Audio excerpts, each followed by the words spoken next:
Mallory Oakes could always tell whether a customer truly loved flowers by the way they inhaled around her booth. The genuine ones closed their eyes and breathed in as though they were standing alone in a midsummer glen. The posers, and there were many at Bramblewick's annual Fairy Revel Festival, pinched their nostrils the moment no one was looking, terrified a speck of pollen might blemish a carefully constructed persona. Still, Mallory needed them all. Selling hand-woven flower crowns was not the most lucrative calling, and the revel drew crowds from half the country. For one long weekend, the sleepy town square became a warren of velvet canopies, wandering harpists and children in pointed ears, chasing butterflies released on strings of gossamer. Mallory's booth occupied an enviable corner by the willow-ringed pond, where she arranged buckets of fresh blooms, honeysuckle, chamomile, baby's breath, and lengths of ivy that glimmered with the faintest dusting of biodegradable glitter. On Friday afternoon, the tide of festival goers parted around a tall figure wearing silver lace boots and an iridescent cape. Celestia Sloane, social media royalty, whose posts glittered across millions of screens. An assistant trailed behind her, live-streaming every turn of Celestia's head, as if light itself depended on the angle of her cheekbones. Mallory straightened a crown of blush-pink miniature roses. She had heard rumours that Celestia might attend, but actually seeing the influencer glide down the flagstone path sent a prickle of nerves through her fingers. A single tagged photo could triple her sales by the following dawn.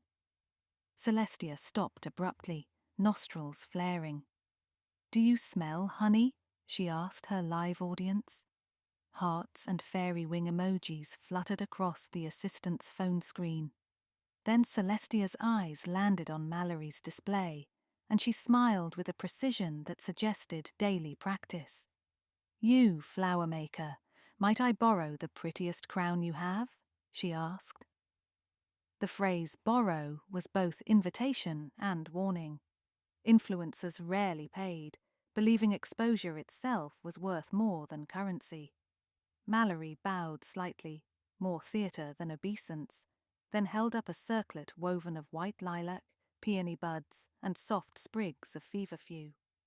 "Hand-tied this morning," she said, scented like twilight.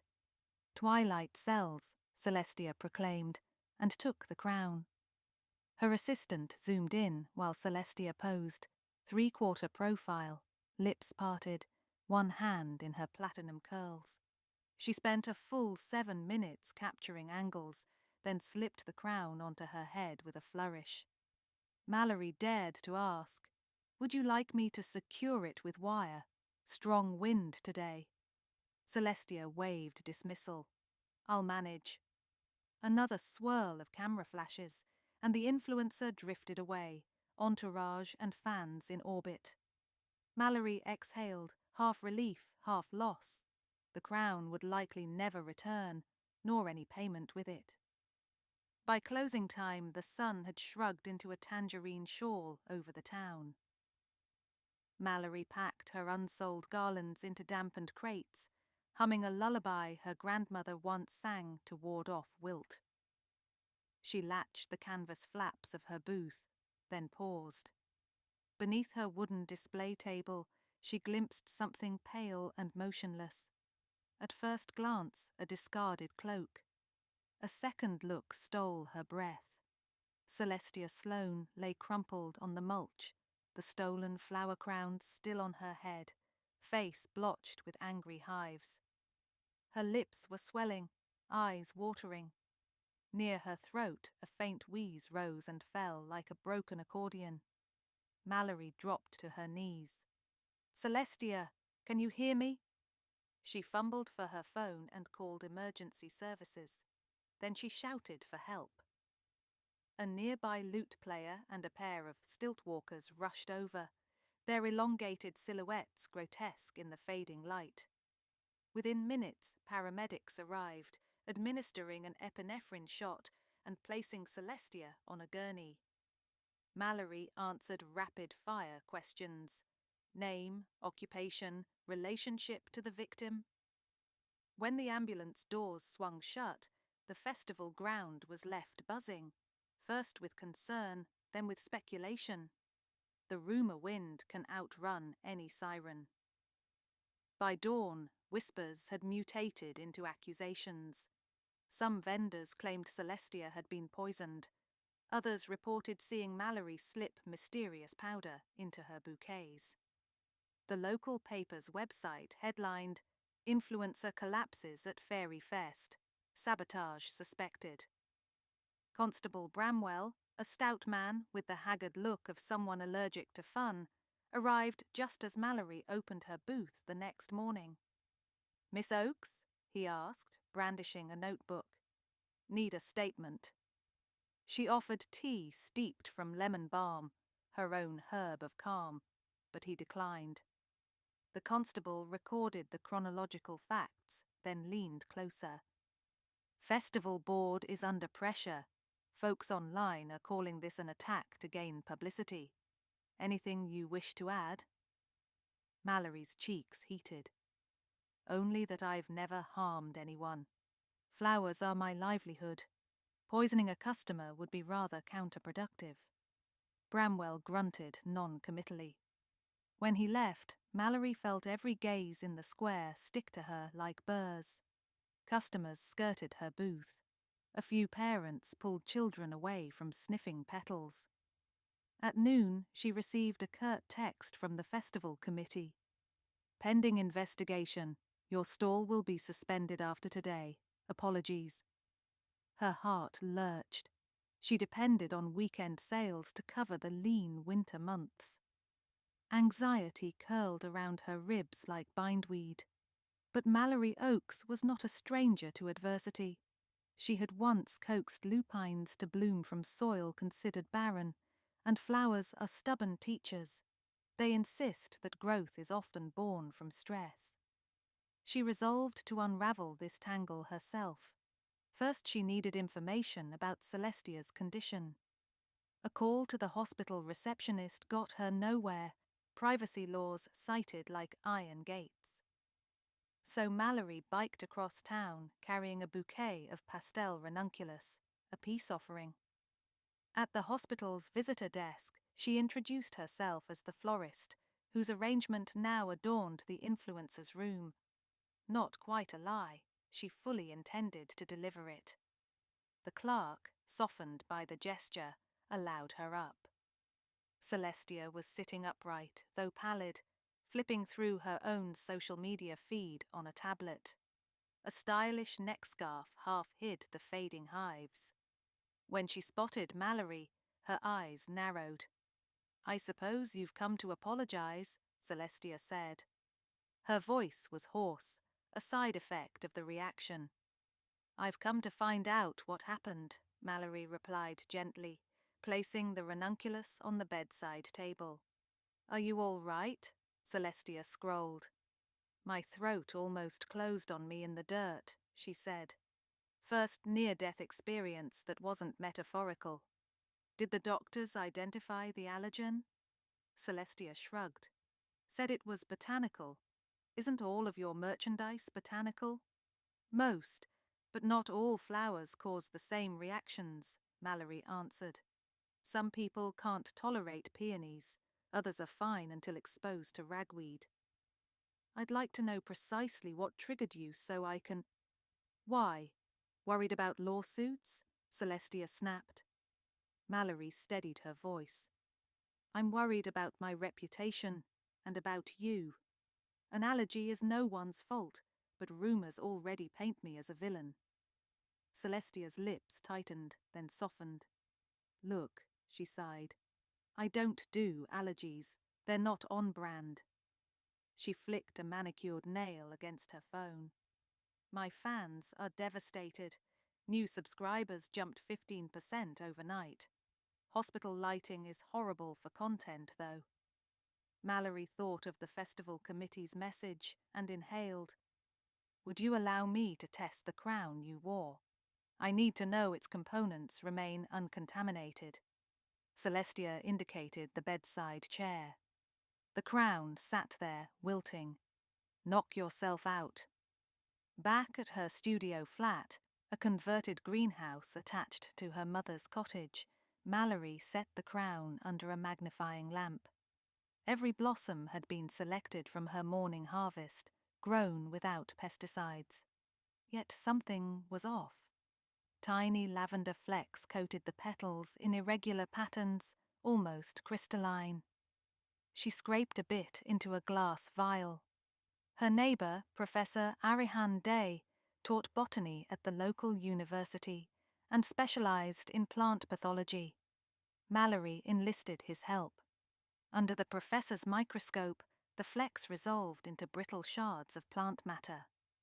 Lavender trichomes, he identified, specifically Lavandula angustifolia, concentrated.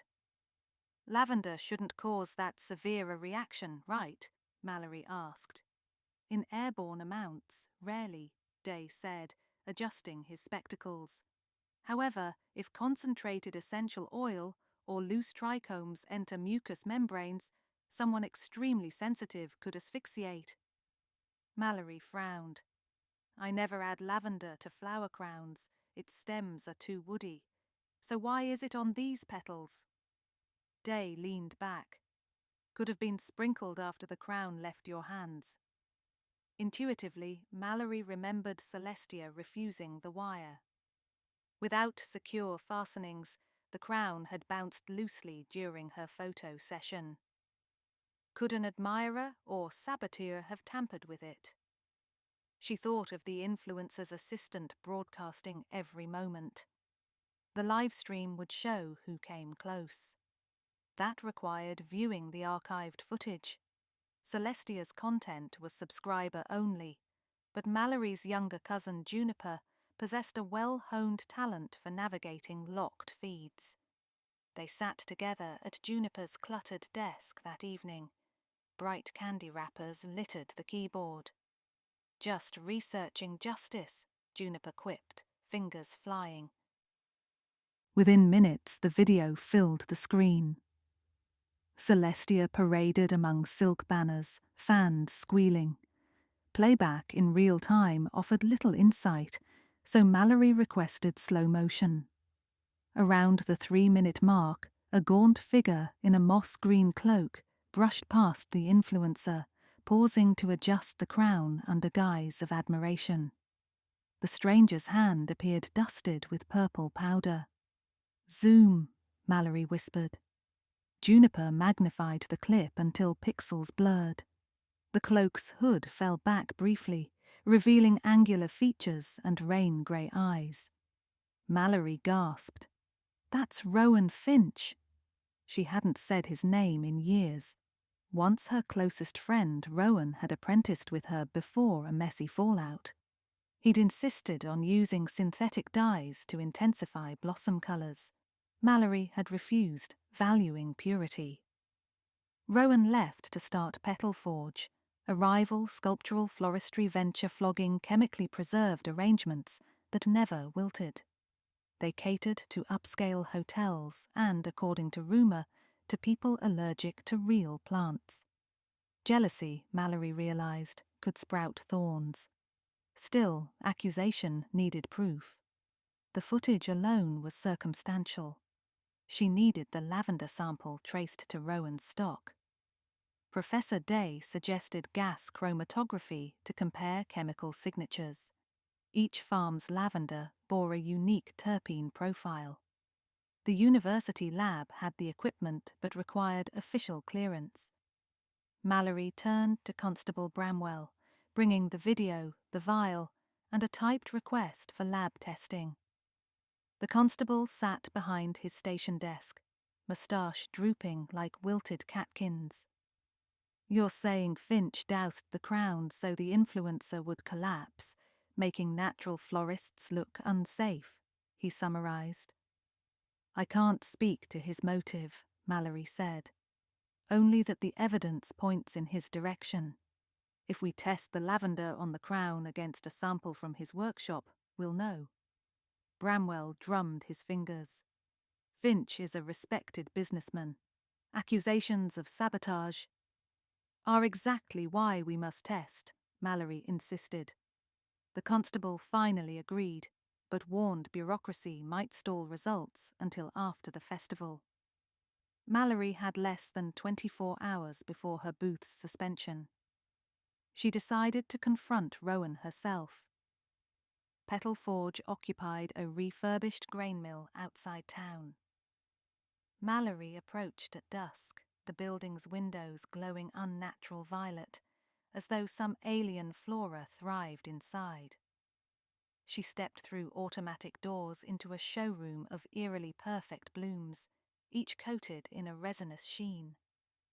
A tray offered complimentary champagne, edible glitter swirling like snowfall. Rowan emerged from behind a refrigerated display of neon orchids. "Well, if it isn't the Queen of Decay," he said, voice dripping cordiality. "Lovely ambiance," Mallory replied. "Doesn't smell like anything, though." "Scent can be polarizing," Rowan said. He motioned to chairs molded in the shape of calla lilies. "To what do I owe the honor?" She didn't sit. "Celestia Sloane nearly died wearing my crown yesterday." "I heard. Tragic," Rowan said, inspecting his cuticles. "Your face appears in footage adjusting that crown minutes before she collapsed," Mallory continued. "And I found lavender trichomes on her petals. Just lavender, nothing else. Unusual, isn't it? Unless someone sprinkled raw material from their pocket." Rowan tilted his head. "There was chaos. Maybe dust blew. Finch, you hated how I criticized your chemicals." Her voice grew firmer. "Sabotage won't convert customers. It only inflicts harm." Rowan's veneer cracked for a microsecond, then reassembled. "If you're fishing for confession, you'll leave empty-handed. Now kindly exit before I call security." Mallory left, throat tight. Outside, twilight hummed with crickets. She dialed Constable Bramwell, but his line went to voicemail. Discouraged, she headed home along the canal path. Halfway, she stumbled upon a parked delivery van emblazoned with Petal Forge's logo. The rear doors were ajar. From inside drifted the sharp, camphor-sweet tang of concentrated lavender oil. Curiosity overcame caution. She peered in. Crates of small sachets filled the cargo bay, each labelled "Reserve Lavender, do not open." A glimmer caught her eye. A gilded festival vendor pass hanging from the rear-view mirror. Rowan, she realised, had not been licensed to hold a booth this year. His premium fees were overdue. Why possess the pass? Unless he'd intended to distribute samples covertly. Mallory quickly snapped photos of the crates and the pass, then slipped away before anyone noticed. At dawn, Professor Day called. "Lab rushed your sample. It's from Provence Cultivar Le 73A, same signature as Finch's import orders 2 weeks ago. The chain of custody is documented." Mallory felt vines of hope unfurl.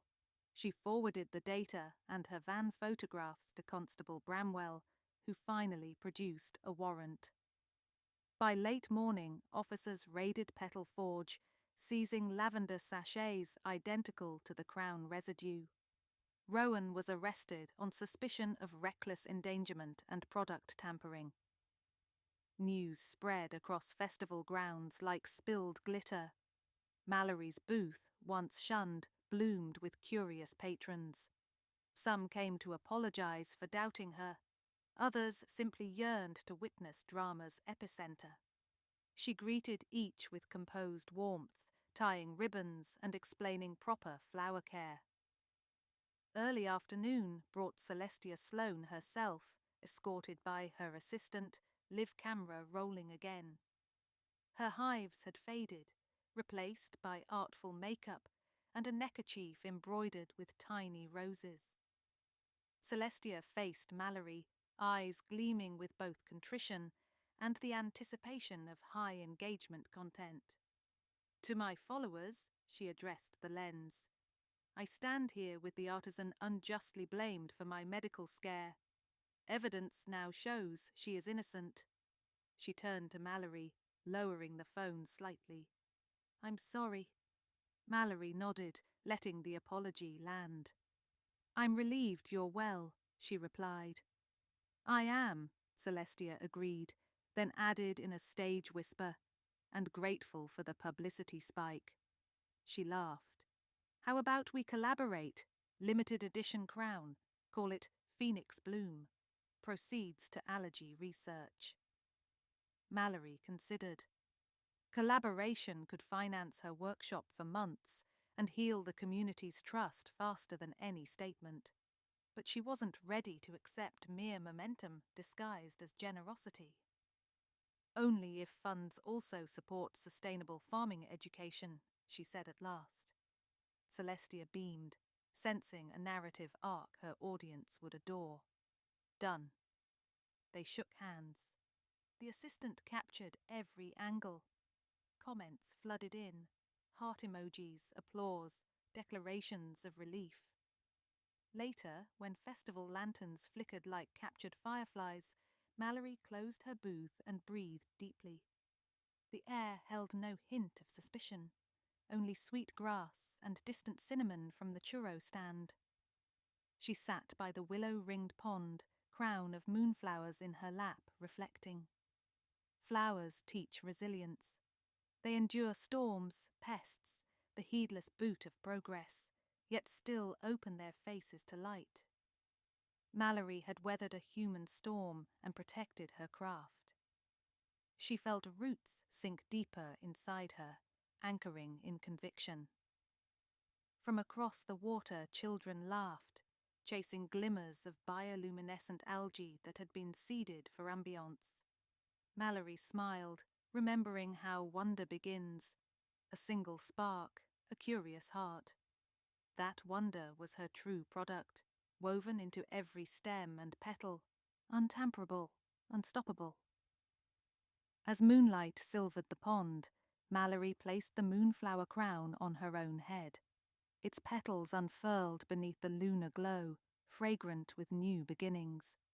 Tomorrow she would return to the bustle, wiser yet still enchanted. For now, she allowed herself a quiet moment, the festival's distant music carrying on the breeze like a lullaby, promising that even amid suspicion and sabotage, beauty, fragile, fierce, and fragrant, would always find its way back into the light.